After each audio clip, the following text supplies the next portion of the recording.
ఎన్నికల్లో ప్రకటనలతో ఎంతో ఆర్భాటంగా టీడీపీ ప్రభుత్వం మహిళలు ఈ ప్రభుత్వం వస్తే ఎంత గొప్పగా రక్షింపబడతారో అని చెప్పని ఒక 10 రోజుల క్రితం కూడా అడ్వర్టైజ్మెంట్ ఎన్నికల్లో వీళ్ళు ఏ రకంగా చూపించారు అనేది చూపించారు. దంపతులు ఇద్దరూ కూడా ఆయన వస్తే బాగుంటుంది, రక్షణ కలుగుతుంది, మా అమ్మాయి సేఫ్టీగా కాలేజీకి వెళ్ళొస్తుంది అని చెప్పని అటువంటి మహిళలకి ఎంతో గౌరవం ఇచ్చేటట్టుగా ఎంతో రక్షణ ఇచ్చేటట్టుగా చూపించేటట్టు ఒక అడ్వర్టైజ్మెంట్ చూపించి ఫైనల్గా చూపించేది చంద్రబాబు నాయుడు గారిని. చంద్రబాబు నాయుడు గారు వచ్చిన తర్వాత నుంచి కూడా మరి మహిళలకి ఏమాత్రం గౌరవం లభిస్తోంది అనేది తెలుగుదేశం పార్టీకి సంబంధించినటువంటి నేతలందరూ కూడా గుండెల మీద చెయ్యేసుకుని చెప్పాలి.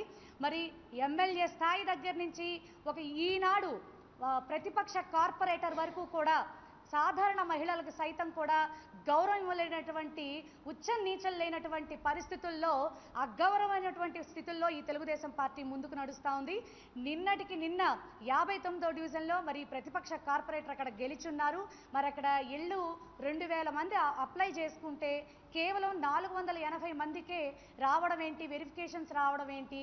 మరి చూసి ఇస్తే బాగుంటుంది సార్, మరి మీరు ఒకసారి ఆ లిస్టు మాకు కూడా ఇప్పిస్తే మీతో పాటు కలిసి మేము కూడా వెరిఫికేషన్ చేస్తాము అని నలుగురిలో ఆవిడ రిక్వెస్ట్ చేసినందుకు ఆయన ఇచ్చిన బహుమానం ఏంటంటే, నీకేం తెలుసు, నువ్వేమన్నా వెరిఫికేషన్ చేయిస్తావా, నువ్వు చెప్పే సొల్లేంటి, చెప్పాల్సినవన్నీ ప్రజలు ఎక్కడ ఏం మాట్లాడాలో తెలియదు, ఆఫీస్లో మాట్లాడాల్సిన మాటలు రోడ్ల మీద మాట్లాడతారేంటి అన్నట్టు. అంటే మీతో ఆఫీస్కి వచ్చి ఆవిడ ఏం మాట్లాడితే మీరు ఏ రకంగా సమాధానం చెప్తారో, ఆఫీస్కి వస్తేనే మర్యాదపూర్వకంగా సమాధానం చెప్తారా?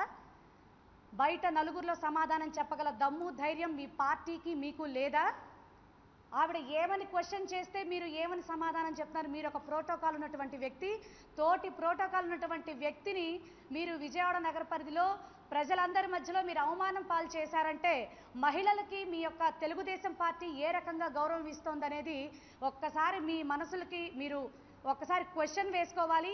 ఏది ఏమైనప్పటికీ వైఎస్ఆర్ కాంగ్రెస్ పార్టీ తరపున ఒక మహిళగా తోటి మహిళా కార్పొరేటర్ గారికి బేషరతుగా క్షమాపణ చెప్పాలని గౌరవనీయులైన బోండా ఉమామహేశ్వరరావు గారిని మేము హెచ్చరిస్తున్నాం, డిమాండ్ చేస్తా ఉన్నాం. విజయవాడ నగర పరిధిలో ఉన్నటువంటి 59వ డివిజన్లో నిన్న ఒక కార్యక్రమానికి విచ్చేసినటువంటి బోండా ఉమా గారు, మరి సమస్యలు అనేక ఉన్నాయి సార్, మరి సమస్యలు ఉన్నాయి కాబట్టి నేను ఒక కార్పొరేటర్గా ఉన్నాను కాబట్టి ఆయనకు ఒక సమస్య విన్నవించుకోవడం జరిగింది. మరి మొన్న జరిగినటువంటి జన్మభూమి కార్యక్రమంలో సుమారు 2000 చిల్లరు ఇళ్ల దరఖాస్తులు పెట్టుకుంటే మరి దానిలో భాగంగా 480 ఇళ్ళు మంజూరు అవుతాయని చెప్పేసి హౌసింగ్ కార్పొరేషన్ నుంచి ఒక అధికారి వచ్చి వెరిఫికేషన్ చేయడం జరుగుతుంది. మరి ఇది ఏంటండి, ఎలా జరుగుతుంది, ఏ ప్రాతిపదికన మీద ఇల్లు ఇస్తున్నారని చెప్పేసి ఆయన గౌరవంగా అడగడం జరిగింది.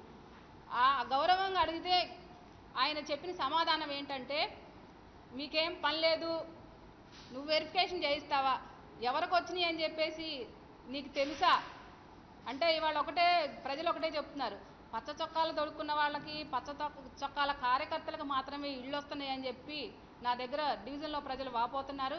మరి అది ఎంతమందికి సమంజసం, అది ఎట్లా జరుగుతోంది, ఇల్లు లేని వాళ్ళు అర్హులైన వాళ్ళందరికీ ఇల్లు ఇవ్వాలని చెప్పేసి నేను ఆయన కోరటం జరిగింది. దానికి ఆయన సమాధానం, నువ్వు వెరిఫికేషన్ చేయిస్తావా, చేయించు అనే ఎద్దేవాగా మాట్లాడిందే కాకుండా మేం చెప్పేది ప్రతిపక్షంలో ఉన్నామని ఎద్దేవాగా ఏంటి నీ సొల్లు వినాల్సిన అవసరం ఏం లేదని చెప్పేసి ఆయన అంటాం చాలా దారుణం. ఒక ఎమ్మెల్యేగా ఉండి ఎమ్మెల్యే స్థాయిలో ప్రజలు ఉన్నటువంటి ఇబ్బందులు విన్నవించుకోవడానికి డివిజన్లో ప్రజలందరూ మీరు వచ్చారని చెప్పేసి సమావేశం అయ్యారు. ఆ సమావేశంలో మరి ప్రజల తరపున నేను అడిగినందుకు మరి ఈ విధంగా అనటం చాలా దారుణం అని చెప్పేసి ఒక మహిళగా నేను డిమాండ్ చేస్తా ఉన్నాను.